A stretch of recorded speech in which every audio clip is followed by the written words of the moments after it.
Okay, You so, yeah. There's the camera. All right, so we're starting. Okay. Welcome to a very special episode of the Opportunity Thinking series of the So Much More podcast. We are here today with Janelle Deck. She is my guest. She is a lifelong textile enthusiast, an entrepreneur, and an educator.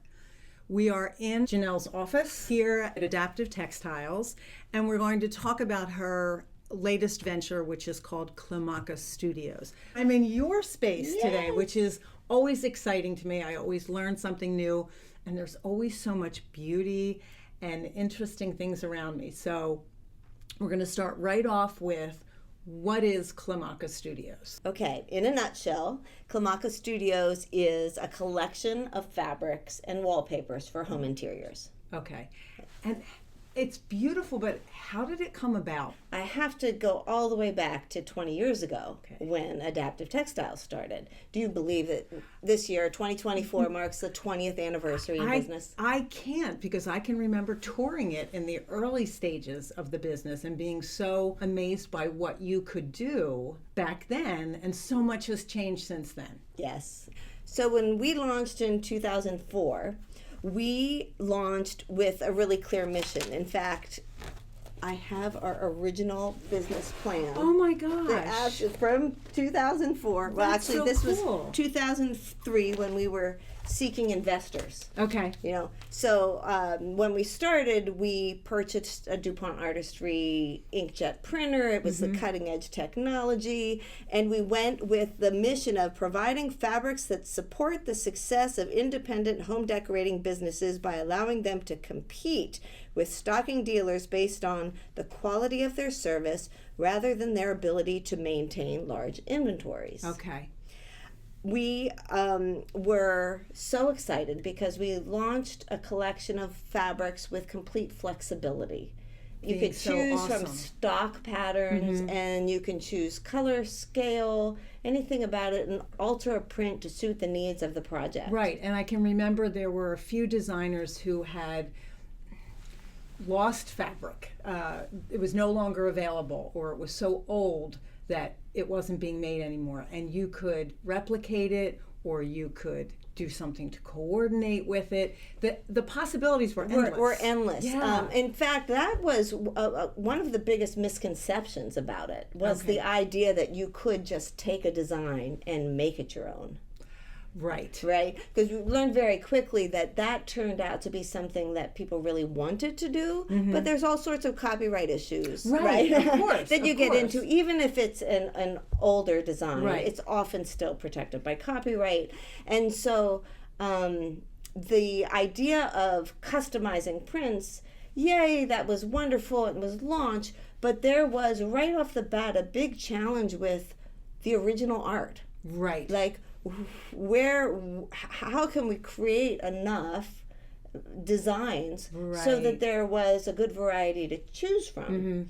You could change color and scale and all those things about it, but actually having a design file that's in repeat and with the ability to switch out colors and all those things, that was a huge challenge for us. Okay. And we realized in the first couple of years of the program that while we did have a very good collection of stock patterns that we had created in-house ourselves, it certainly wasn't enough of a design. There weren't enough patterns to necessarily find one that suited your project. Okay. And then bigger than that was the realization that all that flexibility can just lead to choice paralysis. I'm familiar with that. So, great idea, totally customizable fabrics on demand, right? But a big misstep in who was our target client. Okay.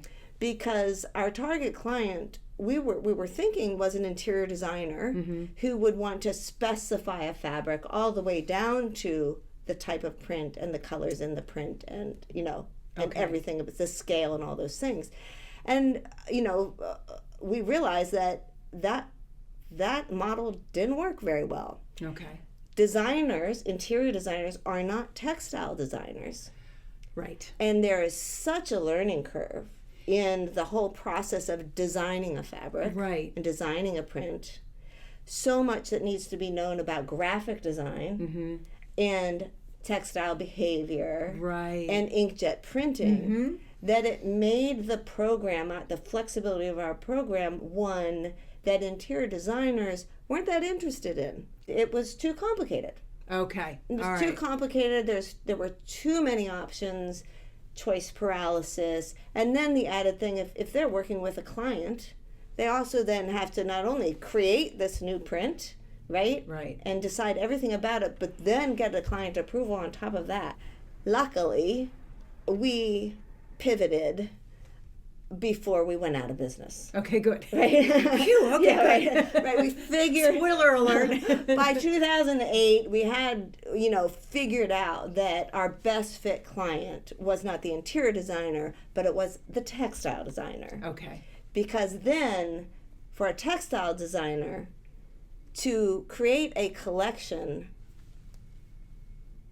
that was created and sold by themselves Right. was unheard of. Okay. A textile designer had to be hired by a larger textile manufacturing company Right. and might find a great job in that industry, but an individual artist creating their own line of fabrics Which didn't they own. exist, which they Right. own. And if you're working for a large company, everything you create belongs to them. belongs to the company. Okay. Fascinating. Right. Okay. And so by the time 2008 hit, we had developed a following of an exceptionally talented group of textile designers who wanted their own private collections. Okay. And with the influx of internet direct sale possibilities, these, again, incredibly talented artists were designing fabrics that they not only would be able to put in trade showrooms and sell Right. through traditional channels, but they also could have their own websites and sell directly to the Okay. retail market. And again, Finished products like pillows and right. things But like again, not having to keep a huge inventory. No inventory. They could wait and order it when necessary. Yeah. Okay. So by 2008, we had found our lane. Okay. And the lane was we were providing the opportunity for these artists by being their fulfillment solution. Okay. They could do the art, they could give us the file, we'd print strike-offs, they tweak color, they choose ground cloth, they tweak everything about the designs. Right. They create samples to hang in showrooms, Okay. and they also create finished products that in many cases we would manufacture here too. I was going to say, and then you were taking care of that fulfillment Yes. as well. Okay. Yes. So you really made yourself indispensable to these Artists. creative artists. Yes. Okay. Yes. All right. And I call them artists. I mean, they would probably call themselves textile designers or artists, but the group of textile designers that we have grown with, since we kind of started figuring this out in 2008, that group, our core group, has stayed with us. Okay. And many of them have gone from one person operations to significant, maybe employing anywhere from 8 to 25 employees. Okay. And in trade showrooms across the country. Okay. So much so that in every House Beautiful magazine, every issue, get the issue, open it up, turn the pages. There hasn't been an issue in the last 5 years that we haven't been in. That's fabulous. Yes. And and now we're to the point where page through it and I don't even recognize. I have to show it to the sales team to see what have we printed? What have we printed that's in this magazine? Okay. So it's almost like you've become the silent partner. It's Adaptive Textiles' name is not printed in those magazines, but if I'm reading you properly, it doesn't need to be. You are the support of these designers I've seen how your warehouse has grown and the number of people that are working for you has grown as well.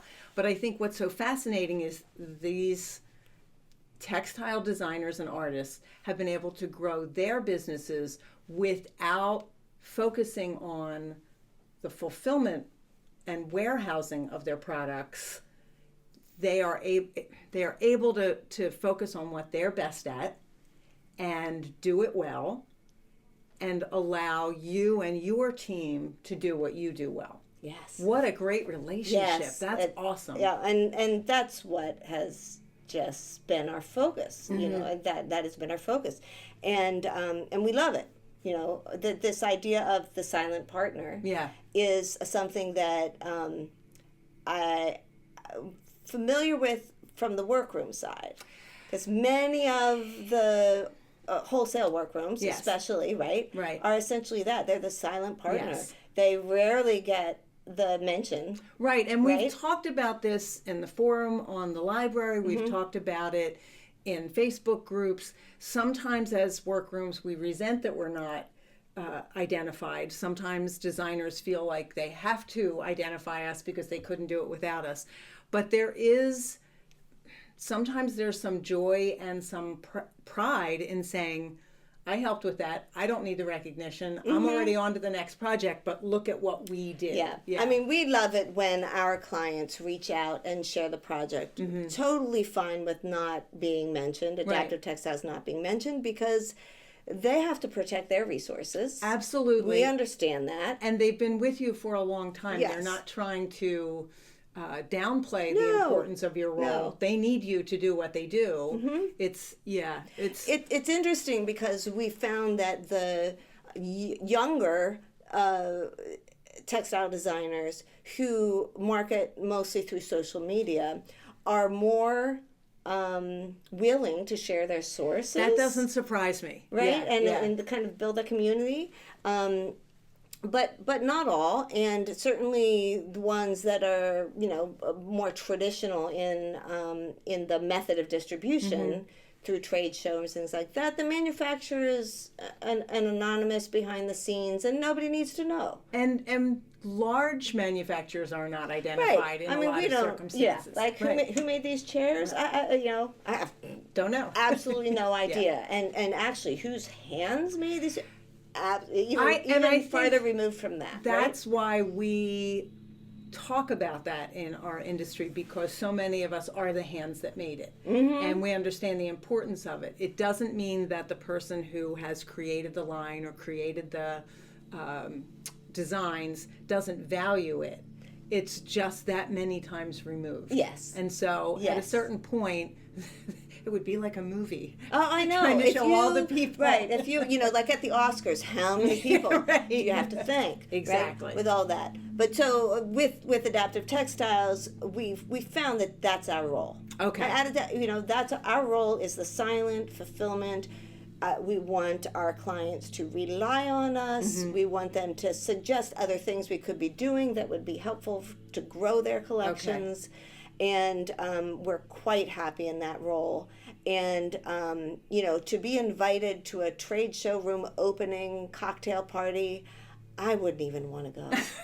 That would be that would create so much anxiety. And, no. So this is, happy to be the behind the scenes. In fact, so much so that we have non-disclosure agreements with some of our clients where we are not at all permitted to mention them, and it won't ever be seen in your social media, or if we have a tour here, we can't allow photography. All of those things. About half of our Adaptive Textiles business is with clients. We have non-disclosure agreements. So you have to be comfortable with the behind the scenes and back of the house. Yeah. Okay.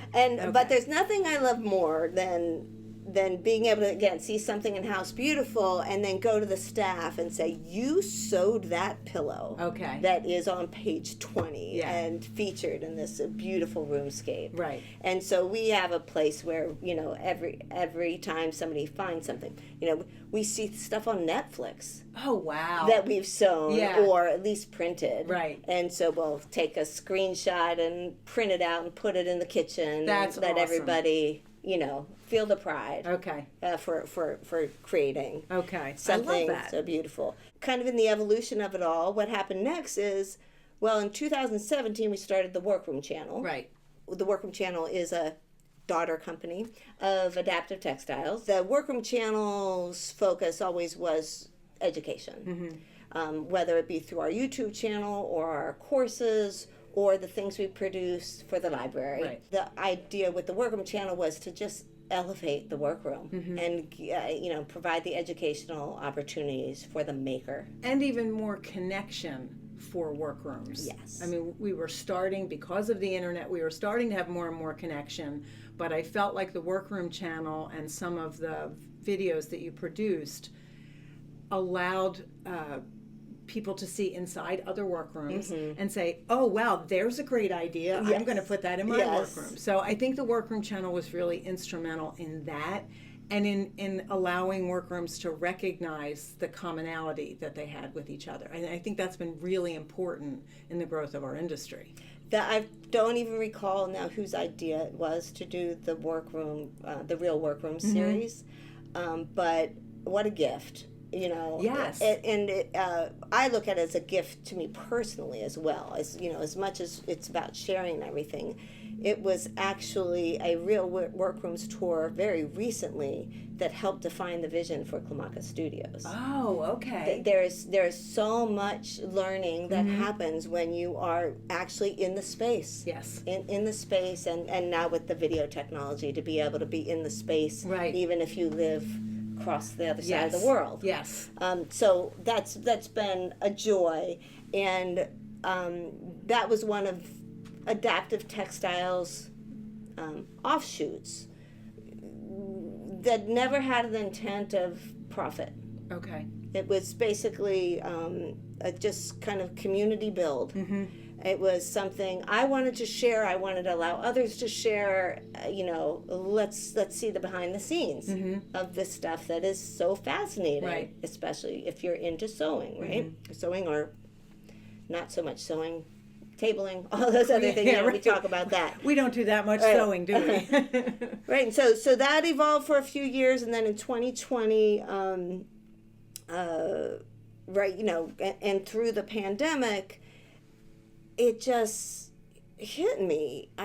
In all of the reflecting we were doing as we were sewing masks, the hours and hours Yes. sewing masks, and being able to just ruminate. Yeah, we had a little too much. Yeah. We didn't have too much time on our hands. We had too much time to think think, while we were Right. working. Yeah, because we weren't socializing and all that. So in that period, I kept asking the question, the what if, well, oh my gosh, what if the textile industry tanks? What if our wonderful collection of artist clients who we print for, what if their businesses don't make it through this? Right. What and so all of those questions, and I kept thinking, well, what would I do?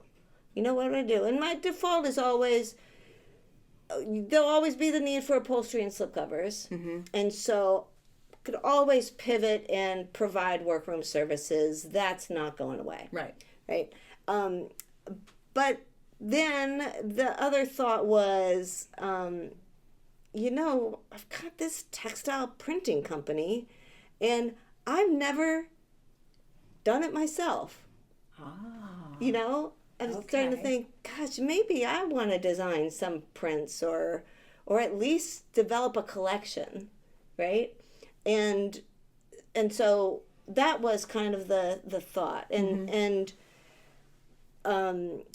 during that process of kind of trying to figure out what's my next 10 years looking like, Right, you know? right. And even if Adaptive makes it through this pandemic, and very quickly we realized we were going to, right? But what is it that I really want to be doing myself? You know, I've been so focused on building this company in a way that it can survive without me. Right. You know, and I've done that. I can leave, and the company, the day-to-day function is not harmed at all, right? I know my role. My role is more visionary. My role is more supporting the training, Right. you know, the systems. But what do I want to do in the next 10 years? And what will allow some of the creative juices to come out if I'm not necessarily going to sew every pillow that comes right? If I built that, I've got that team already in place. And what came to me is, you know what? I think I want to try. I think I want to, you know, try my hand at designing some fabrics, or at least building a collection. But it wasn't until visiting Phillips Window Workroom. Which is local. Yeah. So we did a real workrooms tour. My youngest, Casey, who works here, got into oil painting and created a beautiful, contemporary looking piece of artwork that was the inspiration for Palm Stripe, and Palm Stripe Sheer. Okay. They did the painting, and then we collaborated. Like, what prints could evolve from this? While we were at Phillips Window Workroom with Felix and Casey, we're like, let's just bring some of these prints and see what they think. Right. They were thrilled. They were just like, wow. They were so excited. Even a print that we had worked on that was one of our original stock patterns. It's called Wire. That stripe, they were drooling over it.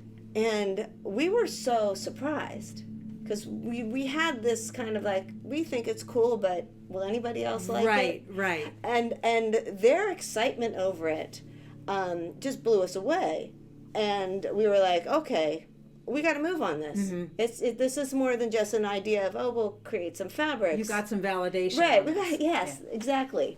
The other thing that happened while we were visiting there is the understanding that a lot of workrooms sell fabric. They've set themselves up as essentially a design center. They're a resource for interior designers. Yes. Okay. And we not only showed them some of the developing the designs and saw their excitement, but we also showed them an engineered design. Okay. Yeah. Okay, so, I'm excited to talk about the engineered designs. So we showed them something that we do daily here. Like with every textile design that we print, we engineer them into pillows. Basically, an engineered design is a design where the item is placed within the cut pieces, and there's cut lines, right? And so when we do knife edge pillows, it's a very simple fabrication process because we don't even have to worry about the placement of the motif because that's done on the front end. Right. We've been doing that since we launched in 2004. Okay. But it benefited our workroom. Okay. And our clients, Right. because it would allow us. The proficiency and the speed with which you could do things allowed the pricing to reflect that. Yes. Okay. Right. So it was profitable for us and reasonable for these clients and fast enough, meaning we could print the fabric, make the pillow, all in one location. They didn't have the shipping. The speed at which we could do it made it an on-demand finished product for them. Okay. And marrying the two, a textile collection and the engineered designs, has always been a dream. But when you look at the traditional means of distribution, engineered designs are only a benefit if the workroom is somehow involved. Right. An interior designer wouldn't have a clue what to do with them or how it benefits them. Right.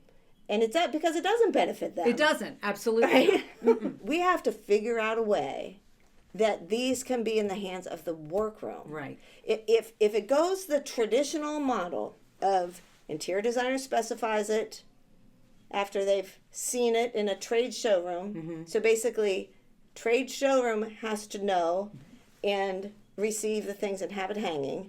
Then an interior designer would have to see it and specify it and get the client on board. And then it gets shipped, ordered and shipped from the manufacturer to a warehouse usually. Right. And then cut and shipped to a workroom. All those, so many touches. We're like, oh my gosh, if we can provide the designs in an engineered layout directly to the workroom, we have bypassed Right. not only all these different points of where there could be miscommunication, Right. but we have also bypassed all those levels of markup, Yes. right?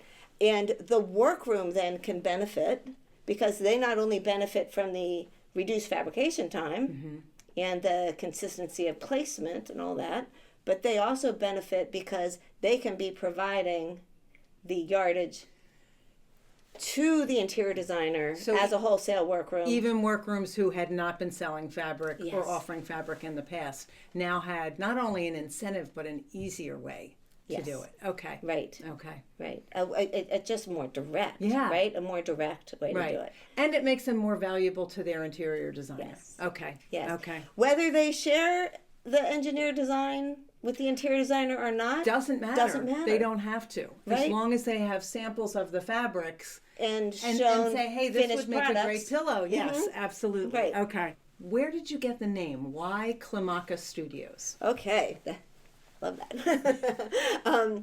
Okay, so trying to think of the story. Well, I guess just get back to what does Klimaka mean? Klimaka means scale in Greek. Oh, okay. So scale as in either ladder, steps, and the word scale for me has so many meanings. Yes. And back in 2020 when the idea to create our own collection was evolving, I started just brainstorming with several weeks of just throwing out every name, looking up different things in different dictionaries, and it's so easy with the internet now, the thesaurus and all Yes. that, right? Yes. So we stumbled upon Klimaka, and boy, did that just ring out as the name. Isn't that amazing how things can resonate with you and you can see more than one side of it. As soon as you said it means scale, my mind went in 5 different directions. Yeah, like? And like growth, Yes. like perspective. Yes. So, wow, and I did not know the story behind that. That is fascinating. And that speaks to, one of the reasons why it's so perfect, it speaks to the idea that we do have scale flexibility. Yes. In fact, these 2 prints right here, this one and this one, is essentially the same design at a different scale. But they look I didn't see that. Yes. They look so different. I see it now right? that you've pointed it out. It completely changes Right. how something feels. Right.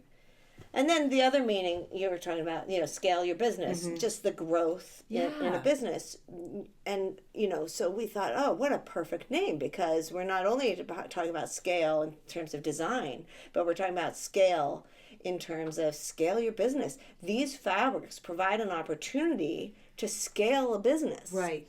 Because selling fabric can sometimes do that. Yes. Right? Yes. Selling more to the same client is a way to scale a business. Right. Right. So Klimaka Studios, and the studios just came from the idea that early on we realized that while we want to be designing many of the prints in-house,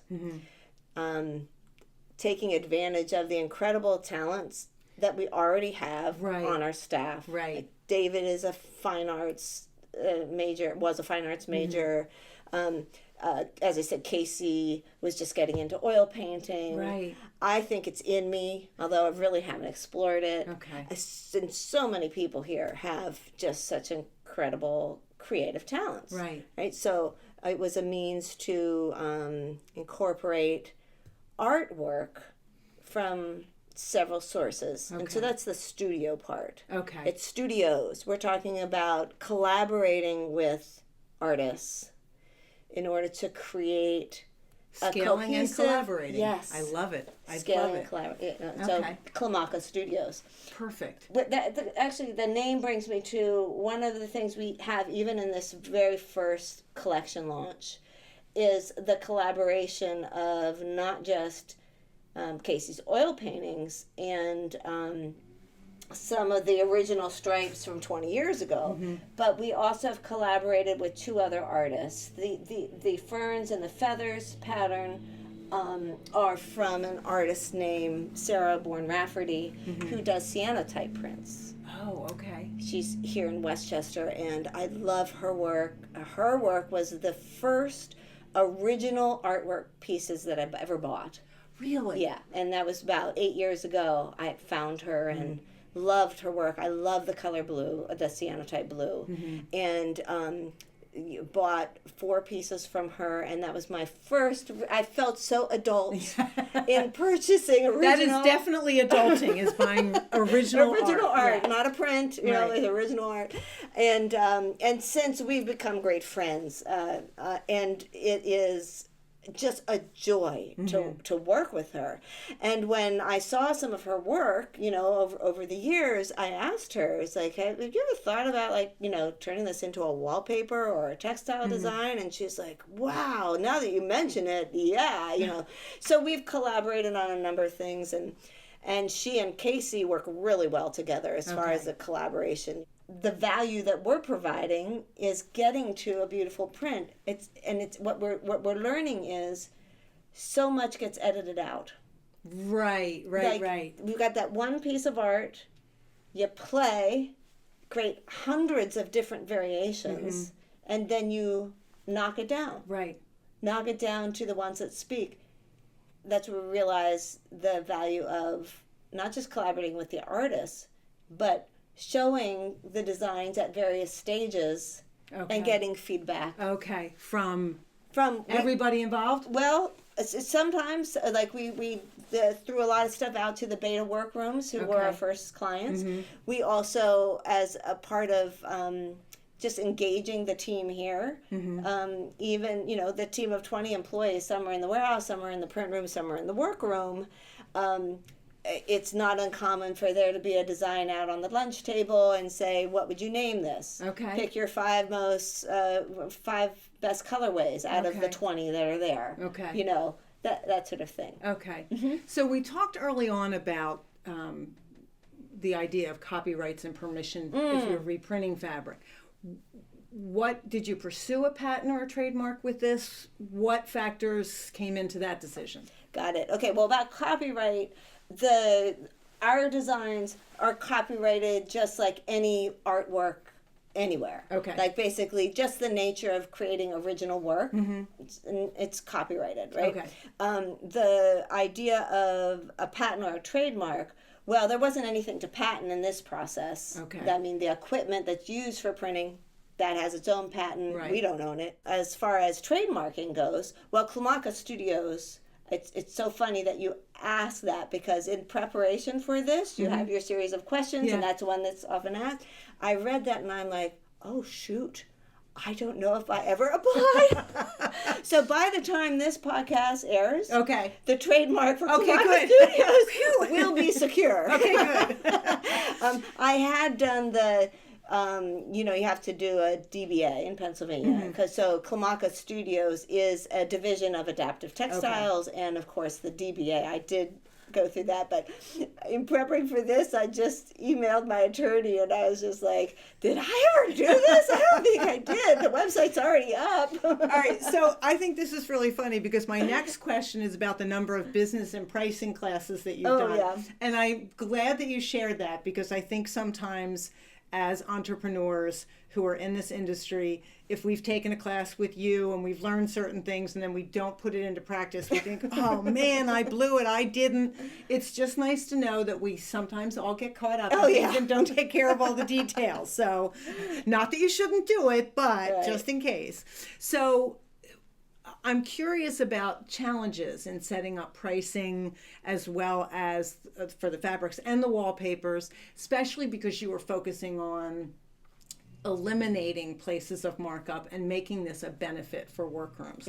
So how do you come up with the pricing for something so unique? What's kind of interesting is everything floods back. The instruction, the times I've been a student. Now I'm doing this for ourselves, and all of the advice that I've ever given anybody else, let's put it to use. So essentially, it's a cost up strategy. Okay. So you've got the fabric, you got the ink, you got the labor, the cost of the printer itself, and overhead broken up, because that's Yeah. So basically, our normal cost if we were printing, plus a markup for the artist royalties. Okay. Right. Okay. And then what profit do we want in it above that? Right. So we did that to establish our overall pricing, and then worked back to the retail price that we'll be selling online, and everything is online now, and the prices, if you're not logged into a trade account, that is the retail price. Anyone could go and buy the fabrics per yard there, and they're around anywhere from like 80 some to 150 a yard, which is typical for the industry.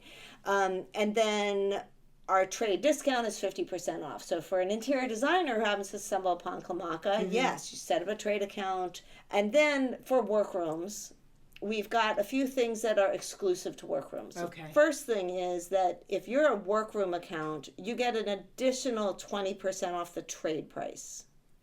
Okay. So there's incentive for workrooms to be selling it even if designers are carrying it. Yes.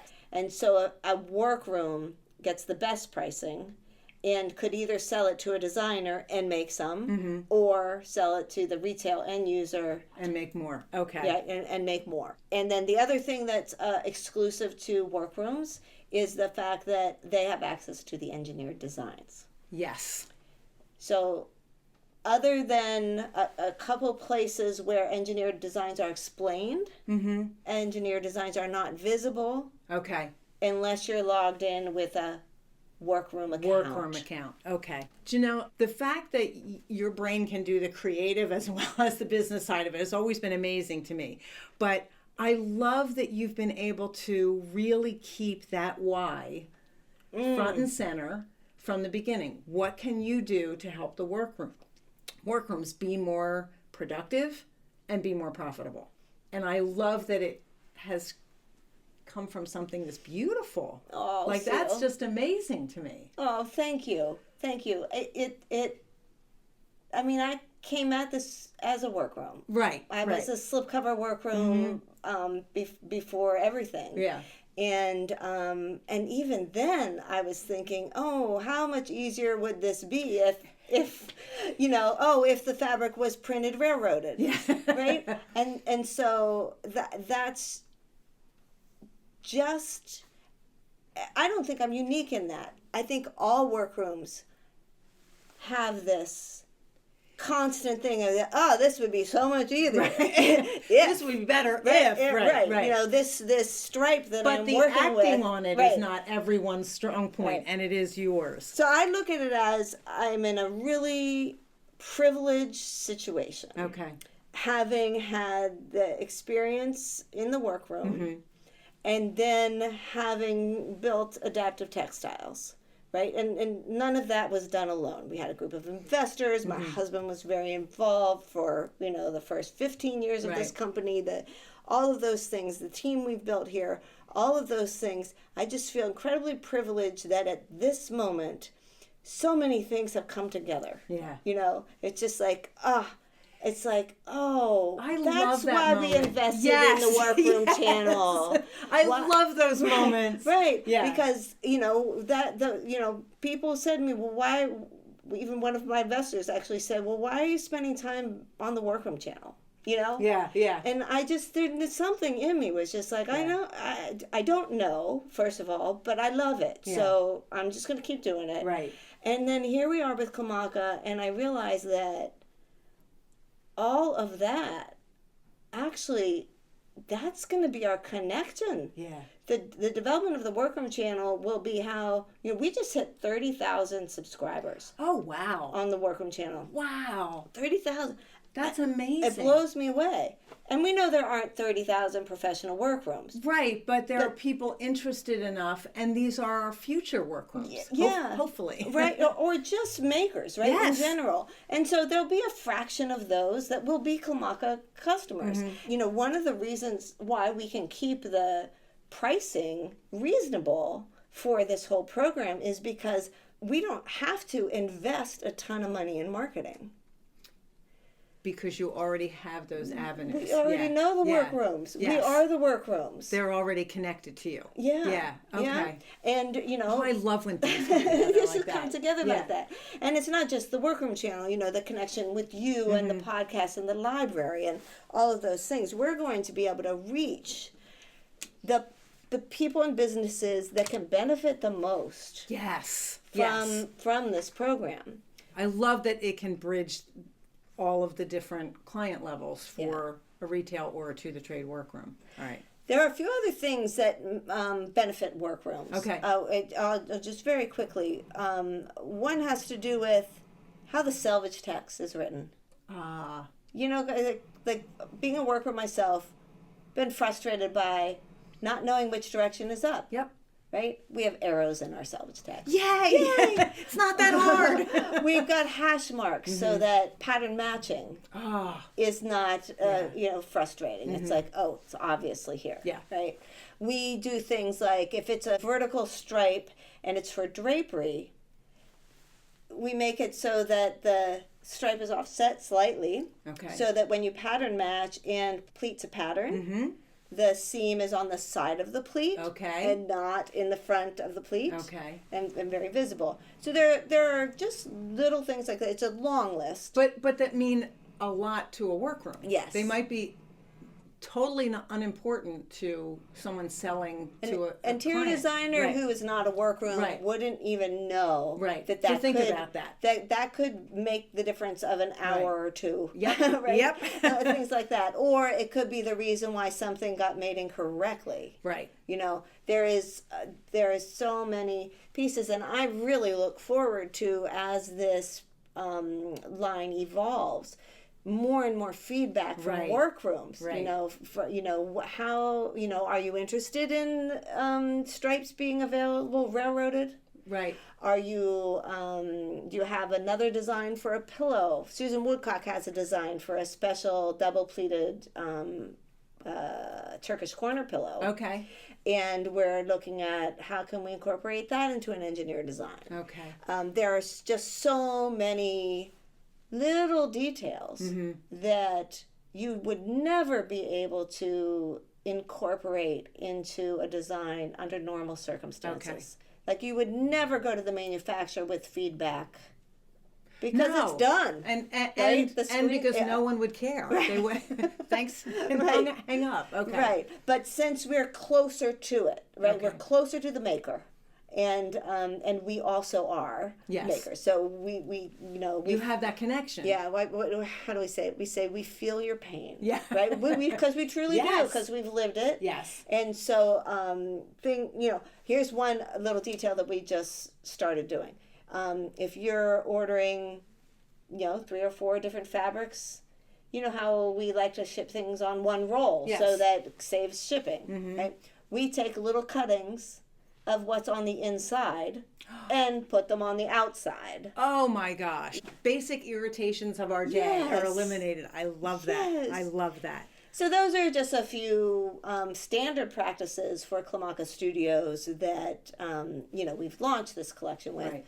We plan to have many, many more of those little benefits, and communication through the library is probably going to be the best way for that sort of development and feedback. Okay.